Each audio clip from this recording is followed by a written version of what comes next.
হবে।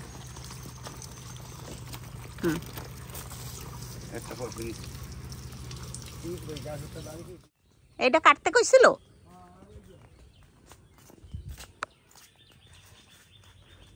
দাঁড়ান দাঁড়ান আমি আইল।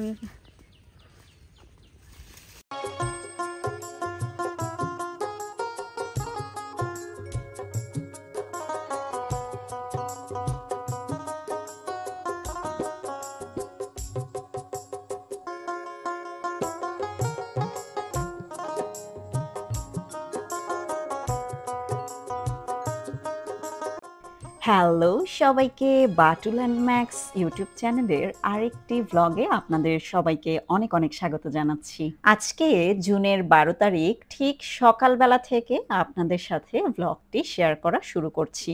আজকে আমার হাজবেন্ড ঢাকায় চলে যাবে। ঢাকায় যাওয়ার সময় বেশ কিছু ফলমূল আমার মা দিয়ে দিচ্ছে। আগামীকালকে আমি যাব, আর আজকে আমার হাজবেন্ড যাচ্ছে। অর্ধেক অর্ধেক করে জিনিসপত্র 2টা পার্টে করে নিয়ে যাওয়া হবে।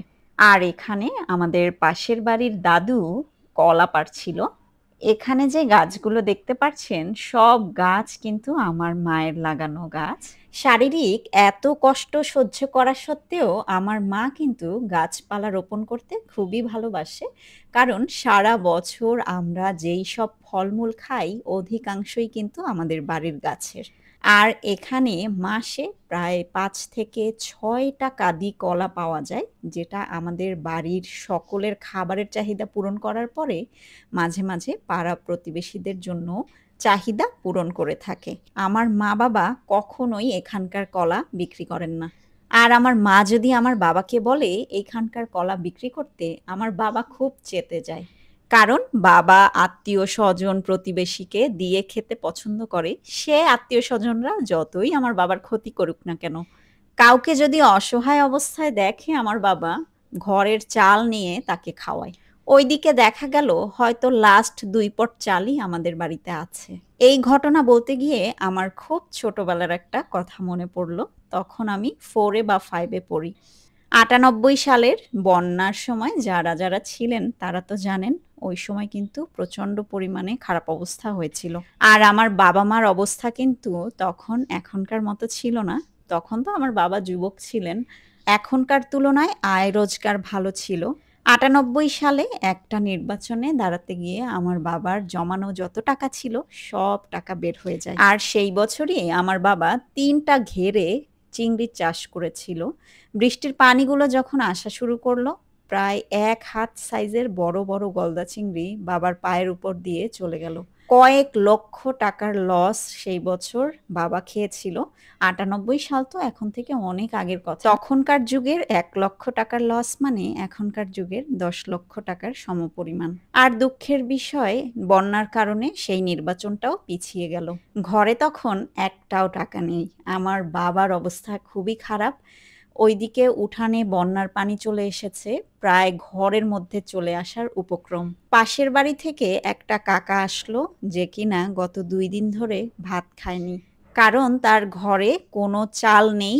ধান আছে কিন্তু বন্যার পানির জন্য ধান ভাঙাতে যেতে পারছে না। আমার বাবা কিছু না বুঝেই মাকে বলল চাল দিয়ে দিতে। বাবার কথা শুনে বাবাকে সম্মান করে মা কিন্তু চাল দিয়ে দিয়েছিল। কিন্তু আর মাত্র 1 বা 2 দিন খাওয়ার মতো চাল আমাদের ঘরে ছিল। হাতে যেহেতু কোনো টাকা পয়সা নেই, আমার বাবা ঢাকায় গিয়েছিল আত্মীয় স্বজনদের কাছ থেকে কিছু ধার আনা যায় কিনা। আর তখন আমার মা ছোট ছোট 2টা বাচ্চা নিয়ে একা বাড়িতে। এই অবস্থায় আমাদের বাড়ির চালও শেষ। আমার মা কি করবে? আমাদের ঘরে কাঁসার কিছু জিনিসপত্র ছিল, থালা, বোল, গ্লাস, এরকম বিভিন্ন ধরনের জিনিস ছিল, যেটা অনেক আগের আমলের। আমার মা সেগুলো বন্ধক রেখে টাকা এনে চাল এনেছিল। আমাদের এমন অবস্থা হয়েছিল, ঘরে ধান আছে কিন্তু ভাঙাতে যাওয়ার মতো লোক নেই, বা অনেক দূরে দূরে হচ্ছে ভাঙানোর মেশিন সেই পর্যন্ত নেয়ার মতো অবস্থা নেই। আমার বাবা চিরদিনই এরকম অন্যের কষ্ট, অন্যের দুঃখ শুনলে তাকে নিজেরটা দিয়ে দিতে পছন্দ করে। যাই হোক, ইতিহাস অনেক বলে ফেললাম। এখন আপনারা দেখতে পাচ্ছেন আমার হাজবেন্ড এখানে কোদাল কোপাচ্ছে, কারণ এইখানে পড়ে গিয়ে আমার ভাইয়ের পা ভেঙে গিয়েছিল। আবার আমার ভাগ্নিও পিছলে পড়েছিল। এই দরজার গোড়াটা অনেকদিন ধরেই আসলে এই অবস্থায় আছে, সুন্দর করে বাঁধানো দরকার, কিন্তু এত টাকা খরচ করার মতো তো এখন অপশন নেই। তাই আমরা সবাই মিলে ভাবলাম এই জায়গাটা মাটি দিয়ে প্রথমে উঁচু করে এখানে ইট বিছিয়ে সমানভাবে দেওয়া হবে, যেন বয়স্ক মানুষ থাকে, বয়স্ক মানুষরা এখান থেকে পড়ে গিয়ে ব্যথা না পায়। সেই কারণে আমরা সবাই মিলে এখানে মাটি কোপানো শুরু করলাম। মানে মাটি কোপাচ্ছিল আমার হাজবেন্ড, আর আমরা মাটি বহন করে নিয়ে যাওয়ার জন্য দাঁড়িয়েছিলাম। প্রথমত আসলে আমার হাজবেন্ড এই ধরনের কাজগুলো করতে খুবই পছন্দ করে, আর সবসময় বাড়ির মহিলাদের কিসে হেল্প হবে এটা নিয়ে কিন্তু আমার হাজবেন্ড সব সময় ভাবে। বাড়ির হাজবেন্ডরা যদি এরকম হয় তাহলে কিন্তু বউদের কষ্টটা একটু লাঘব হয়। এতে অনেক মানুষ অনেক কথা বলতে পারে, বউয়ের আঁচলের নিচে থাকে কিংবা বউকে বেশি ভালোবাসে, কিন্তু সত্যি কথা এটাই, আমি বিশ্বাস করি যে পুরুষ নিজের ওয়াইফকে সম্মানিত করতে পারে সেই পুরুষ পৃথিবীর সকল নারীকে সম্মান দিতে জানে। আর একজন ওয়াইফ হিসেবে এর থেকে বেশি চাওয়া পাওয়া কিছুই থাকতে পারে না। আর এখানে আমি তো একটা পলিথিন নিয়ে টানাটানি করছি, আপনারা দেখতেই পারছেন। এই পলিথিনটা এখানে বিছানো হবে যেন বৃষ্টির পানিতে মাটিগুলো ধুয়ে না। চলেন বিছিয়ে নেই, আপনারা দেখতে থাকেন।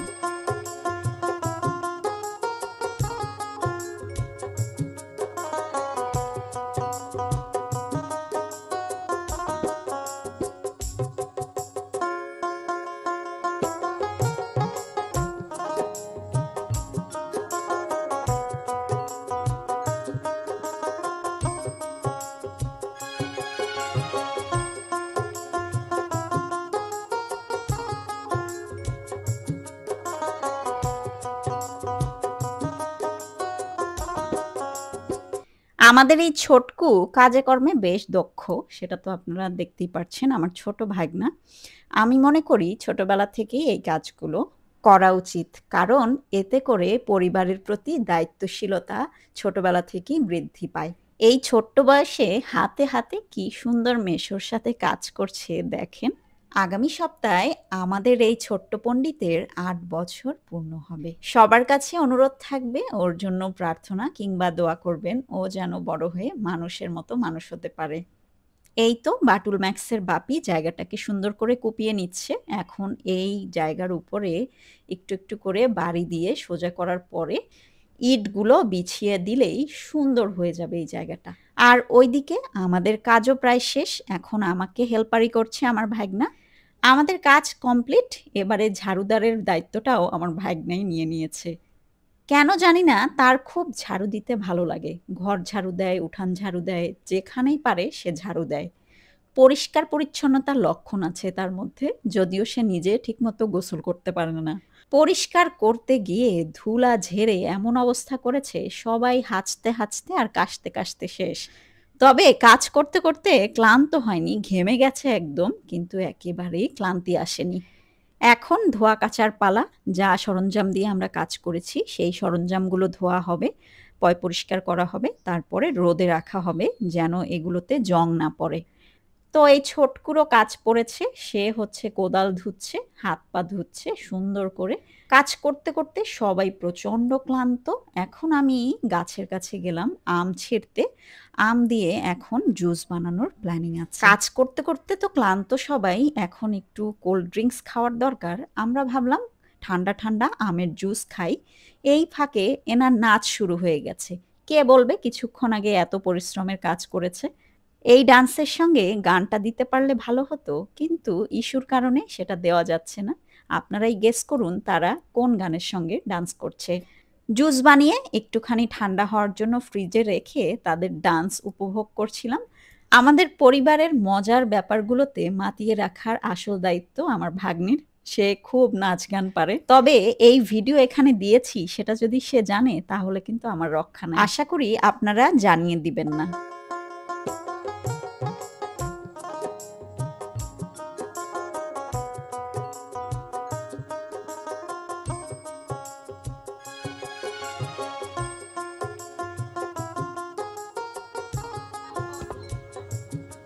এখন হবে জুস।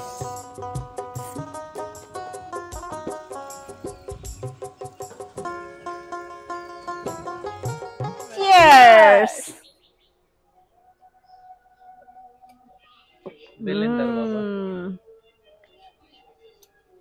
Yam yam.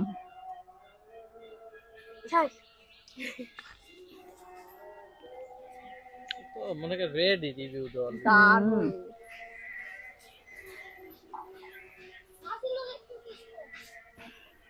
লেবু পাতা পড়লে এটা আমাদের উদলা বাবা।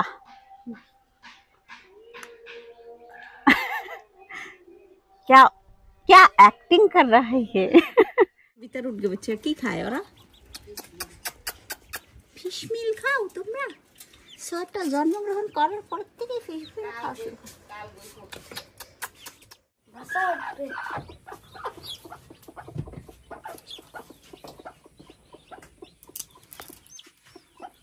আমরা যতবার বাড়িতে আসি ততবারই দেখি প্রায় 5 থেকে 6টা মুরগি বাচ্চা হওয়ানোর জন্য ডিম নিয়ে বসে আছে।